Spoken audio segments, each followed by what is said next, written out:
अस्सलाम वालेकुम जी, कैसे हैं आप सब नाजरीन। लाहौर कलंदर ने फ़खर ज़मान को रिलीज़ कर दिया है। उन्होंने जो अपने जितनी भी फ्रेंचाइजीज होती हैं उनके पास ये अलाउ होता है कि वो अपने कोई भी पिछले जो 8 खिलाड़ी जो पिछले सेशन में उनके साथ खेल रहे होते थे या सीजन में उनके साथ जो HBL PSL की जो लीग्स है उसमें अगर वो खेल रहे होते तो उसमें 8 खिलाड़ी वो अपने रिटेन कर सकते हैं। लेकिन जिस टाइम लाहौर कलंदर का ये रिटेन ड्राफ्टिंग सामने आई, जिन्होंने उन्होंने अपने 8 खिलाड़ी जो सबका उनके मौजूद थे उनके साथ, तो उनको उन्होंने फिर दोबारा रिटेन करने की कोशिश की, तो उसमें फ़खर जमान का नाम नहीं था, जिसको देख के इंतहाई ज़्यादा शॉकिंग खबर आ गई, जिसको देख के सारे जितने भी फ़खर जमान के फैंस थे या लाहौर कलंदर के फैंस थे वो तो हैरान रह गए कि ये कैसे पॉसिबल हो सकता है कि फ़खर जमान जो प्लाटीनियम कैटेगरी का प्लेयर है उसको उन्होंने रिटेन नहीं कर सका। इसके पीछे अगर क्या वजह है या इसके पीछे क्या लॉजिक है उसके बारे में जानते हैं।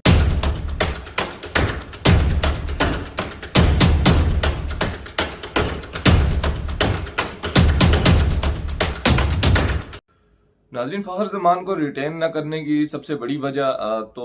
अभी तक सामने नहीं आई है, लेकिन लाहौर कलंदर का जो कहना है या उन जिस टाइम उनकी ड्राफ्टिंग मुकम्मल हुई उन्होंने जो खिलाड़ी रिटेन किए उसमें उन्होंने प्लाटीनियम कैटेगरी में सबसे पहले उन्होंने जो अपने खिलाड़ी पिक किए हैं उसमें शाहीन शाह अफरीदी थे।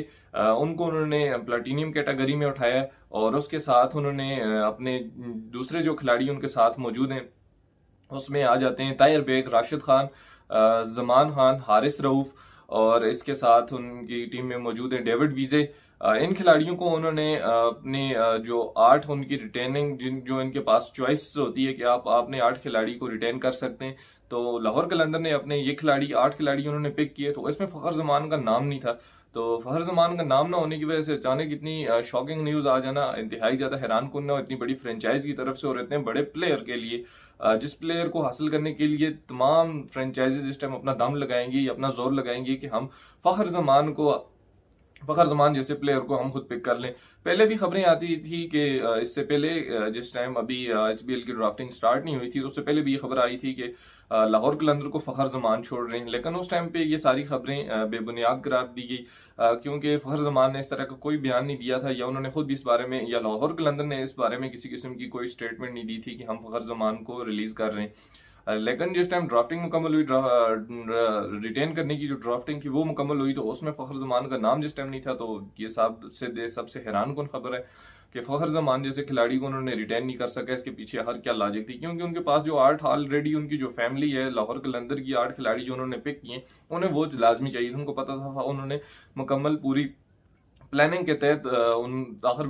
हर बंदा ये बात सोचता है उनके अगर उनकी टीम के पास इसके बैकवर्ड में ऐसा कौन सा खिलाड़ी मौजूद है जिसकी उसमें जिसके बलबूते पे वो इस तरह का मैच लाहौर कलंदर की फ्रेंचाइज आगे ये मैच खेल सकती है। अब्दुल्ला शफीक उनके पास मौजूद हैं, ताहिर बेग उनके पास हैं, ये वो खिलाड़ी हैं जो सारे इनके पास इनकी जो पिछले लीग्स होती हैं ये सारे PSL में लाहौर कलंदर की फैमिली के साथ ये बिल्कुल अटैच हैं। वो इनको अपने फैमिली मेंबर्स की तरह इनको ट्रीट करते हैं और इनका ख्याल भी रखते हैं इसी तरह, क्योंकि सबसे मोस्ट फेवरेट और मोस्ट लाइकली जितनी भी फ्रेंचाइज में सबसे ज़्यादा मोस्ट फेवरेट जो है वो इस टाइम लाहौर कलंदर है। पिछले जो 8 सेशन ने इसके HBL PSL के उसमें सबसे ज़्यादा हमेशा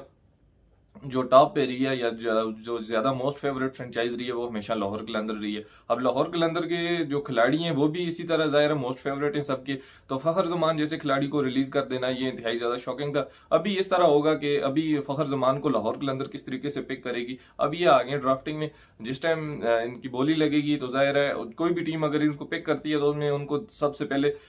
10,000 USD इनके पे करने पड़ेंगे सबसे पहले, तो वो पाकिस्तानी को 25 से 30 लाख रुपए बनते हैं। उससे अलावा जो भी खिलाड़ी अगर इसको प्लाटीनियम कैटेगरी में अगर इनको उठाते हैं तो उसके साथ उनको एक खिलाड़ी और प्लाटीनियम कैटेगरी में उठाना पड़ेगा। प्लाटीनियम कैटेगरी में उठाने का मतलब ये है कि फखर जमान एक भारी रकम के साथ एक मरतबा फिर इंटर हो जाएंगे, लेकिन लाहौर कलंदर उनको किसी सूरत में नहीं छोड़ेगी। उन्होंने इस बारे में बयान दिया है कि जो फखर जमान है हमने खुद उनको रिलीज किया,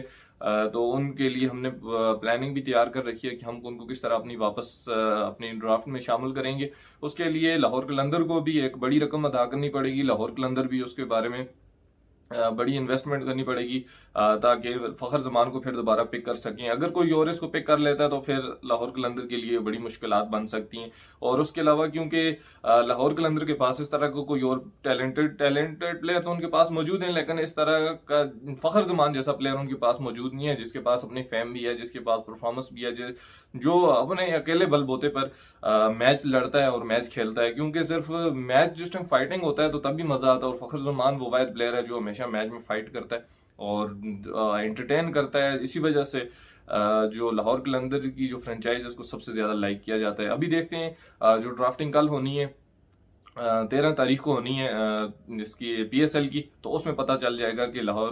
फ़खर जमान किस साइड पे जा रहे हैं। उठाएंगे तो उनको लाहौर कलंदर वाले ही वो किसी सूरत में इनको नहीं छोड़ेंगे।